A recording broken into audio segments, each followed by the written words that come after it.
justified. It's a powerful word. And this word changed everything. Romans chapter 5 opens with this declaration that shakes the universe.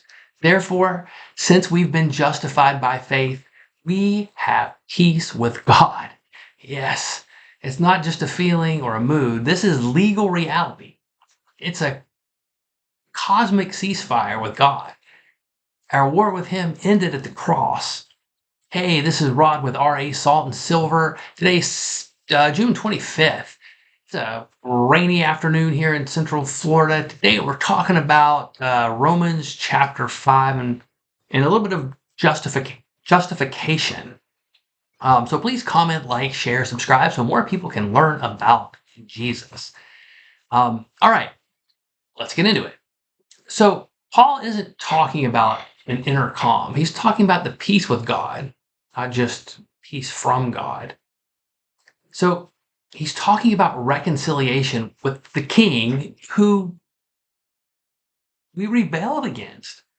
We're no longer his enemy or a fugitive. We're not condemned anymore.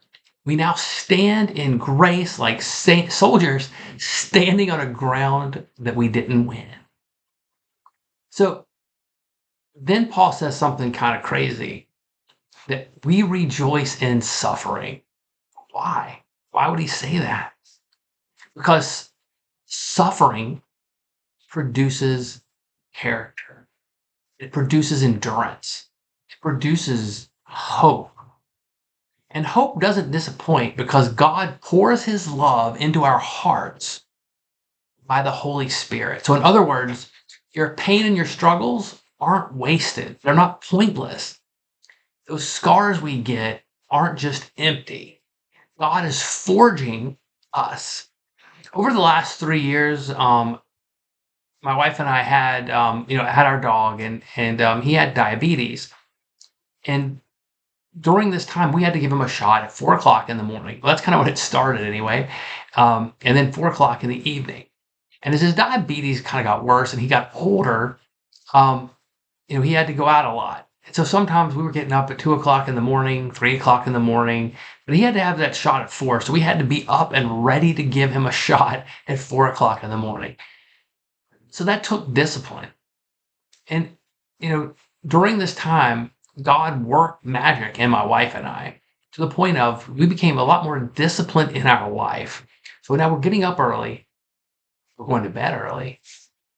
We're spending more time in the mornings reading the word with each other. We're spending time together.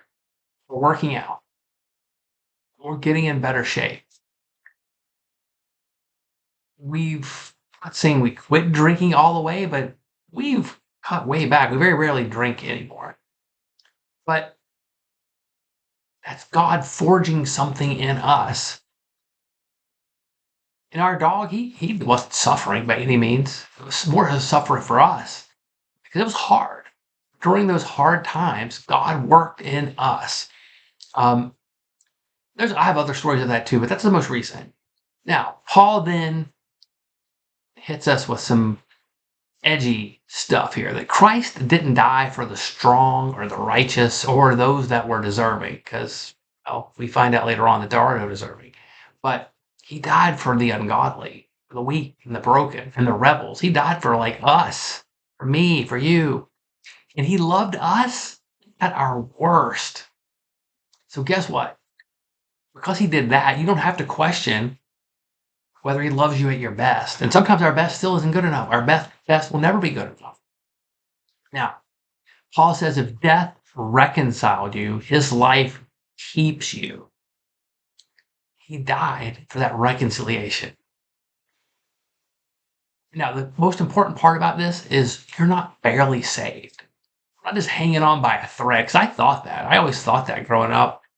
That, man, I just keep on sliding. The thread's going to break one day, and I'm just going to end up in hell because I'm just on that edge, living on the edge. But I was held, you were held by Christ himself. So our salvation isn't fragile. And our future is certain. Now I love this comparison. We have two men and two destinies. Paul zooms out.